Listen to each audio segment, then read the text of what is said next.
Well, good afternoon.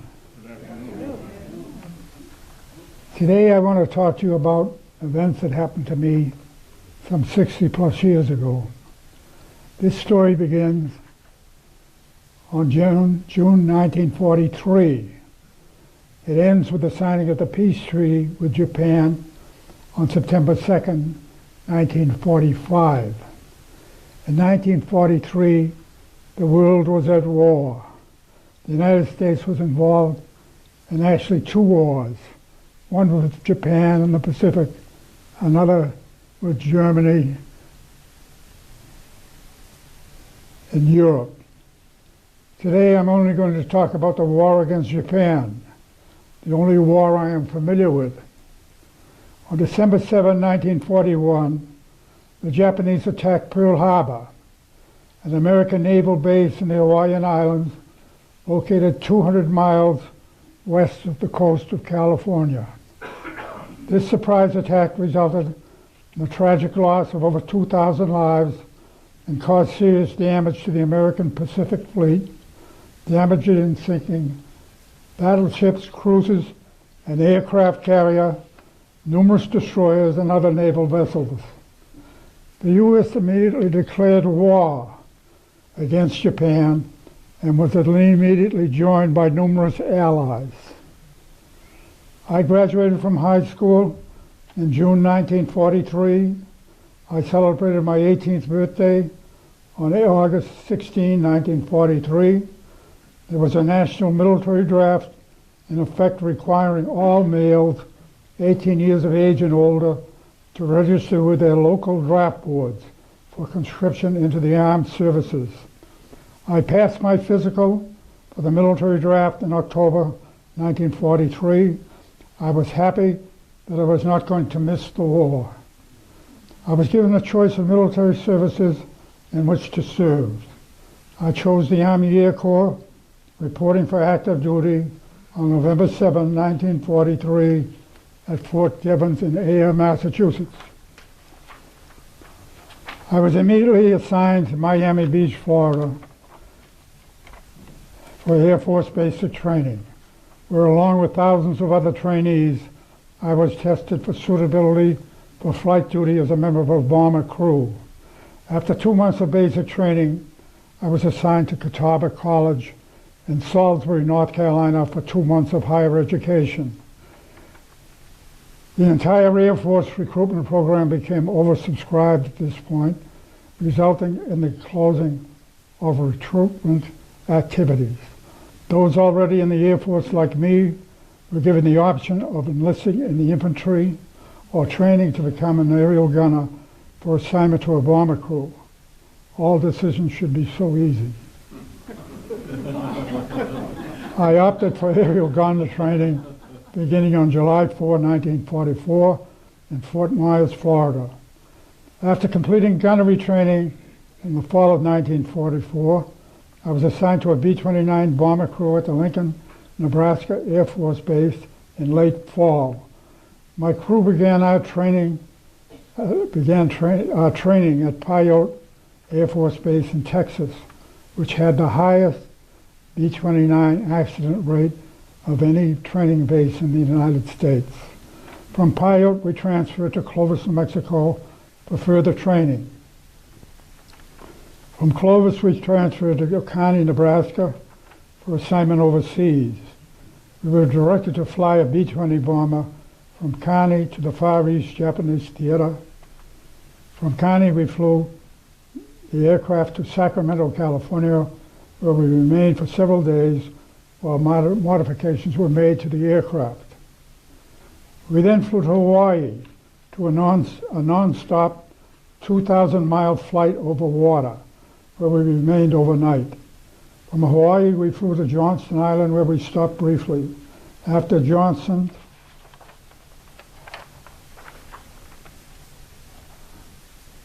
Island, we flew to Guam in the Mariana Islands, 1,500 miles due south of Tokyo, Japan. Let me tell you a little about the Mariana Islands. In the summer of 1944, the U.S. Army, Navy, and Marines invaded the Mariana Islands of Guam, Saipan, and Tinian, 1,500 miles south of Tokyo, and immediately upon taking the islands, the U.S. began to build airfields on the islands to accommodate B-29s. Each airfield contained 2 parallel runways, both of which were approximately 2 miles long, and every inch was needed by fully loaded B-29s to get off the ground and become airborne. Each airfield was home to a single bomber wing consisting of slightly under 200 planes. The islands became the home islands for the 20th Air Force. Let me tell you a little bit about the B-29 bomber. The B-29 wasn't introduced until 1944. Too late to be in the European War, but not too late for the Pacific War against Japan. In fact, it was just in time. It was a 4-engine plane that could fly further, higher, faster, and could carry a bigger bomb load than any other aircraft in existence at the time. A B-29 fully loaded weighed 140,000 pounds, of which 20,000 pounds was for bomb load and another 20,000 was for fuel load.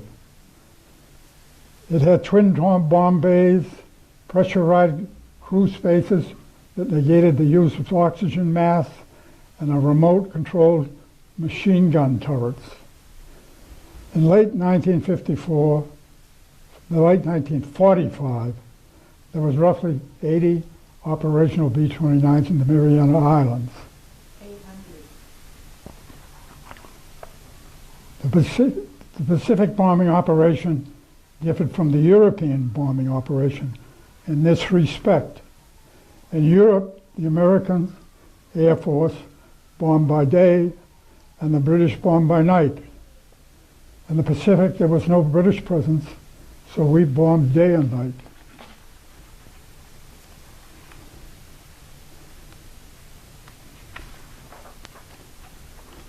The majority of our raids were incendiary raids, or fire raids. Our weapons were small 6 to 8 pound phosphorus or magnesium bombs. A single bomber carried approximately 3,000 of these small bombs. A magnesium incendiary is interesting because it burns upon contact with oxygen. Water will not extinguish it. It will stop burning when completely submerged in water, but take it out of the water and it will refire itself. Every raid produced a huge column of smoke that was 5 to 6 miles high, and on every raid we went through the smoke column, which created thermal drafts and bounced those in the aircraft around. At night, the entire area would be pitch black except for our target, where you could see the fires break out by the dozen. We used pathfinders at night who lit up the target for us to follow. During the day raids, we could see the target from miles away by the smoke column that would extend above our 20,000-foot elevation. On one Tokyo raid, some 100,000 civilians were killed. This is one of the strange byproducts of the war. The Japanese do not discuss the incendiary attacks on their cities, and we do not detail the havoc that we wrought. The bombing capability was used almost exclusively for the incendiary or firebombing of Japanese cities. This firebombing, over a period of several months, was unbelievably successful. All major cities in Japan were reduced to ashes. Tokyo, Yokohama, Kobe, Osaka, Nagoya, and so forth.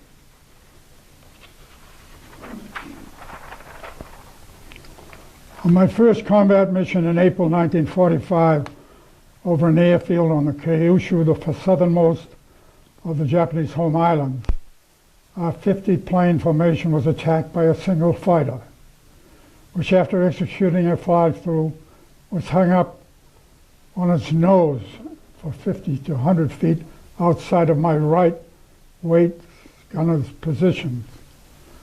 I held my fire for fear that the fighter, once hit, could blow up, and should this happen, the explosion could severely damage our aircraft. Once the fighter was about 200 feet distant or more from our plane, a safe distance, I squeezed the trigger, and to my dismay, nothing happened. A check of possible problems revealed that the gun safety switch had not been released.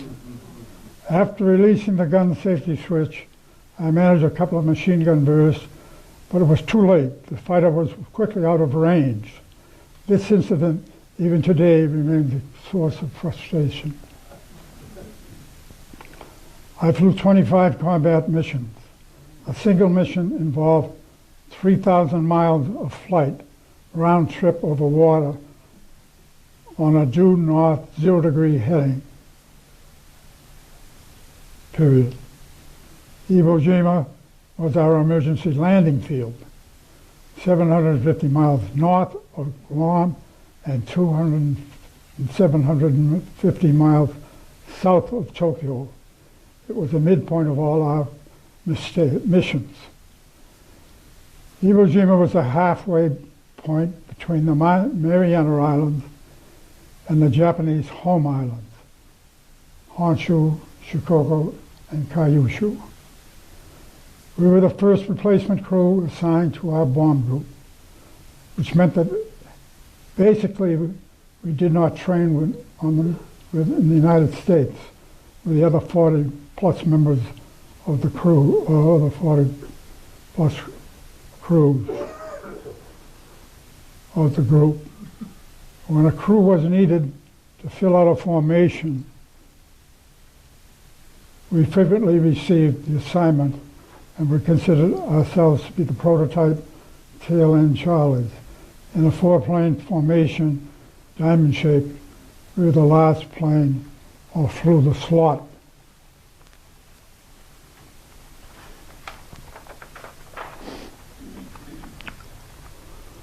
On a day mission over Kobe, Japan, in June or July 1945, about noontime, we had finished our bombing run.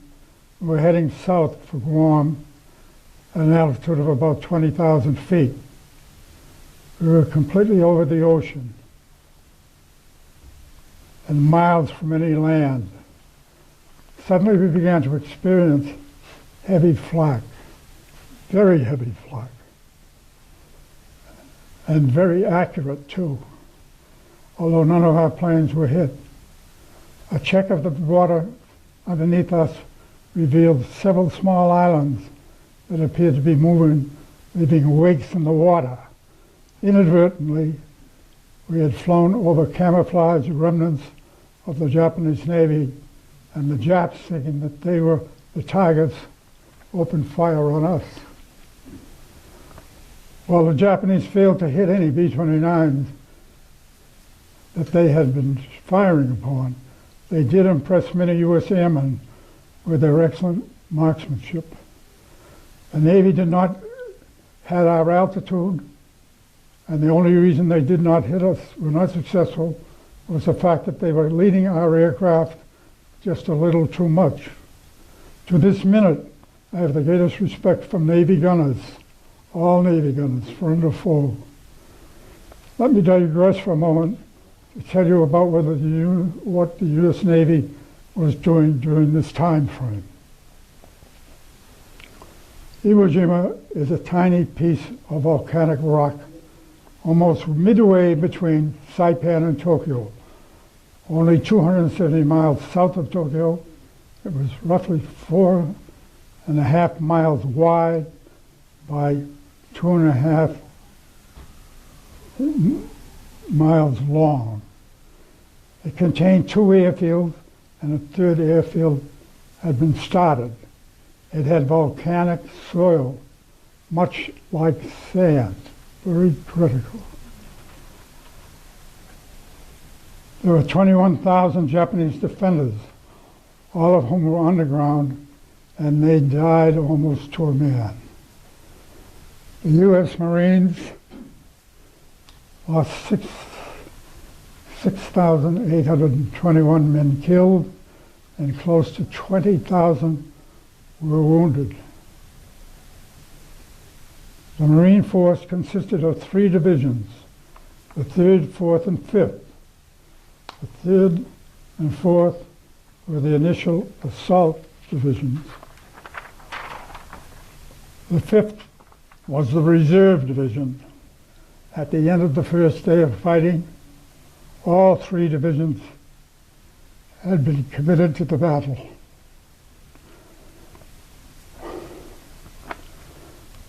The Marines, upon landing and leaving their landing crafts, were unable to dig trenches on the beach due to the volcanic soil, which was sandy and caused the sides of the intended foxholes to collapse.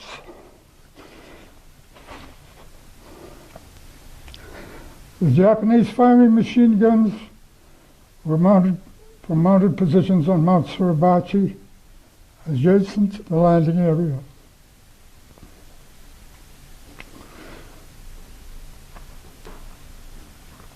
Do you want me to resume for you a little bit? Do you want me to read for you a little bit? Yeah. Do you want to sit for a minute? No, I got it. The Marines lost thousands of men. I can't read your little lady. Okay. The Marines lost, here, use this version. Okay. The Marines lost thousands of men, and thousands more were wounded. The U.S. Navy was supporting the operation with firepower from nearby battleships and strong fire support from aircraft carriers. However, the Japanese were defending from underground positions and concrete pillboxes. And the Navy's effort to neutralize the defendants was ineffective.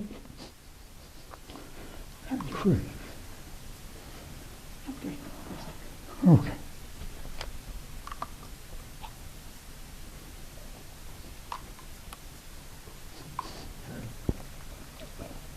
For the first time in the Pacific Island campaign, the Japanese had inflicted greater casualties on the invaders than they had suffered themselves. We're going to skip that here. Start at the top.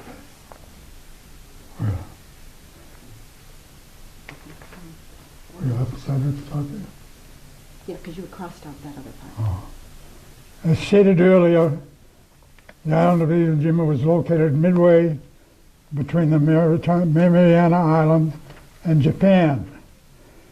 B29s that stopped at Iwo Jima en route to returning to Marianas after the bombing were required to document their reason for stopping.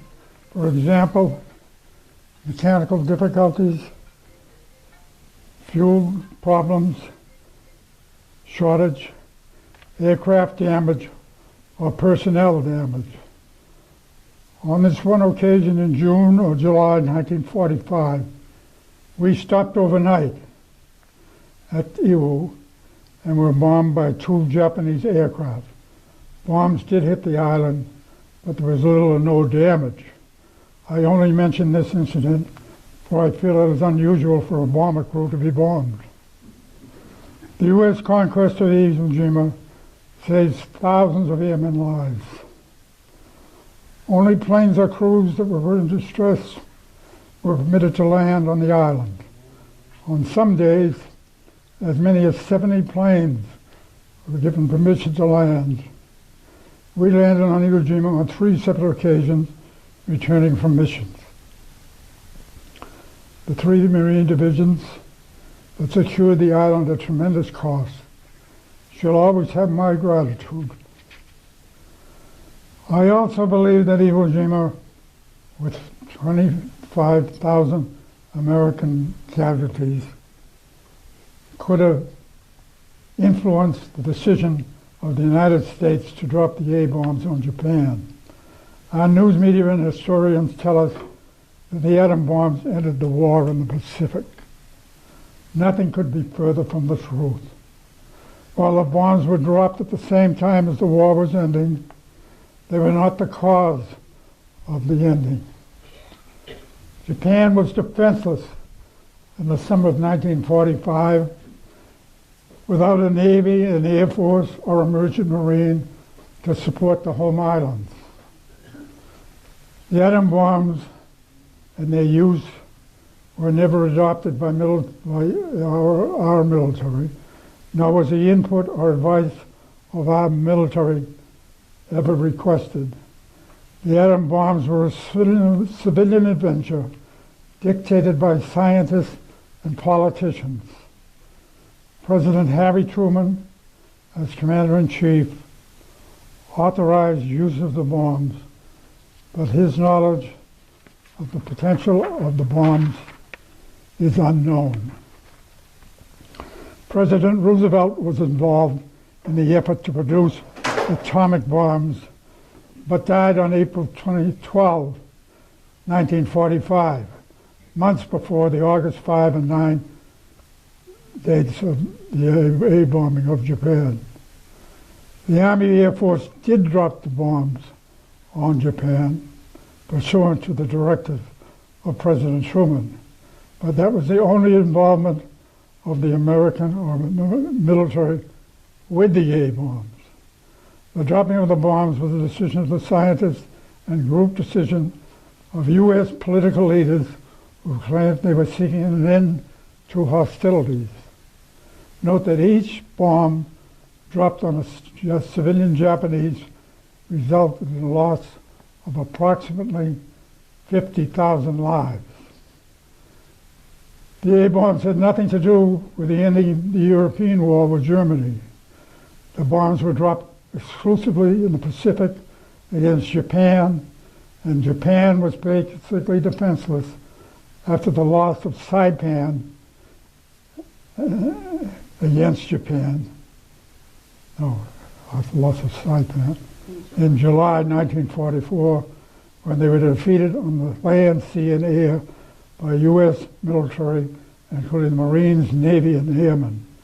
The home islands of Japan were subject to continuous bombing by the B29 bombers and U.S. Navy airmen. The defeat of Japan was a joint effort of the U.S. military, unaccompanied by any assistance from allies. The war against Japan officially ended on September 2nd, 1945, with the signing of the peace treaty upon the battleship USS Missouri in Tokyo Bay, Japan. The reason that I remember this date so well is that I was there for the signing with my entire aircrew, actually by accident. Since the signing of the peace treaty was an historic event, the Army Air Force was to have hundreds of B-29s engaged in a flyover at the time of the signing.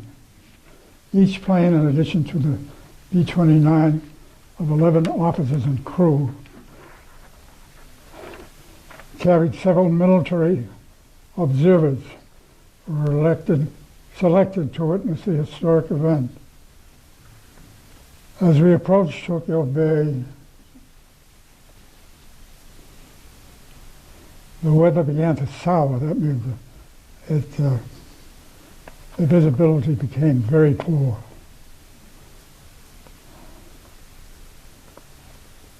And the display of the flyover was canceled, and all B-10 and B-21s were advised to return to their home bases in the Marianas. Our pilot, Captain Vivian Locke, thought we'd come a long distance. We had plenty of fuel, the war was over and that this was an opportunity to see Japan close up. Most of the time when we were over Japan, we were over at altitude. We proceeded to determine firsthand the extent of the undercast. After descending to within 100 feet of the Tokyo Bay ocean level, the visibility cleared and we could see naval vessels in various locations. One observer in our cockpit, an expert in naval ship identification, identified a battleship that we thought could be the USS Missouri, and our pilot proceeded to head in that direction. Our aircraft turned out to be the sole visible B-29 in the area. In passing over the USS Missouri, we observed Navy personnel in their dress whites, along with Japanese seated at small tables, signing documents that were on the table.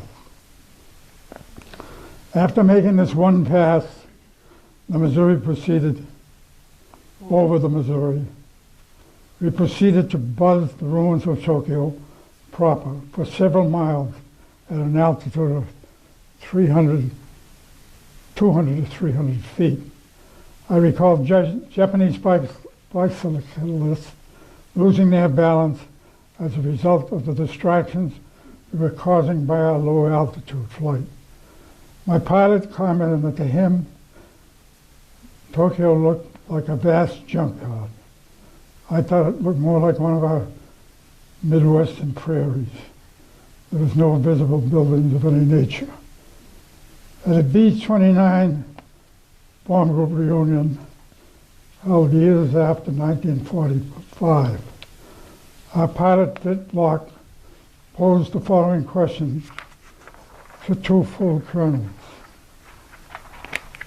What would you have done if you were told that one of your B-29s had buzzed the Missouri at the time of surrender?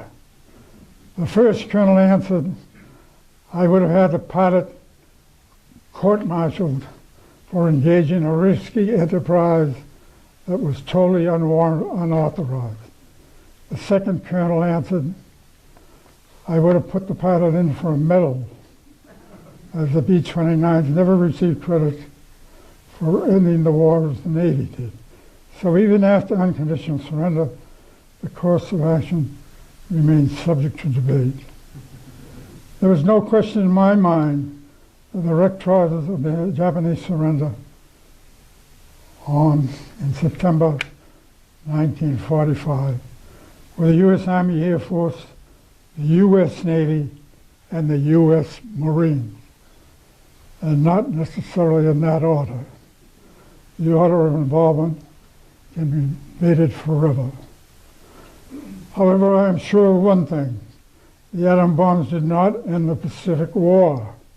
Japan was defenseless in August 1945, and the use of the bombs was unnecessary as victory had been ensured. There were roughly 800 operational B-29s on Guam, Saipan, and Tinian Islands, all of whom lacked targets. The war was literally and figuratively over in August 1945. The myth that the A-bombs ended the war is just that, a myth. The U.S. Navy was in the same boat. They too were without Marine targets. The U.S. Marine Corps was still licking its wounds from the Battle of Iwo Jima and needed additional time before it could reach full strength to begin an assault on the home island of Japan.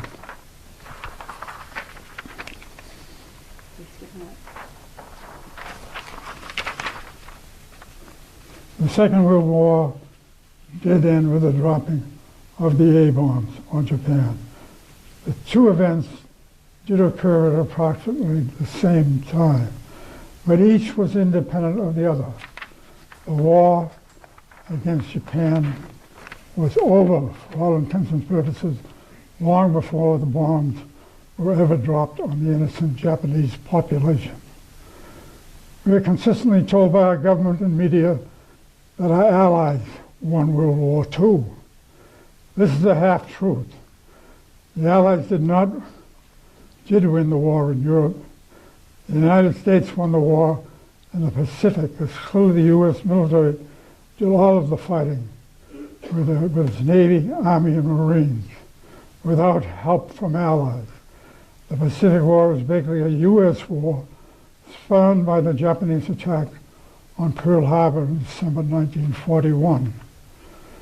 The Japanese culture is centuries old, years older than ours. They are good, civilized people, industrious, intelligent. They were completely outclassed from day one.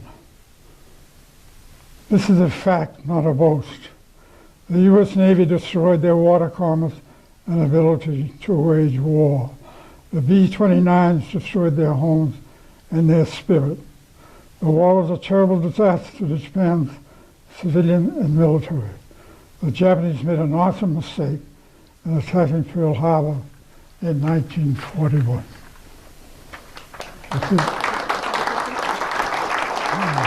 so we can know it. Okay. Eric has told me that he's willing to answer a few questions if anybody has any.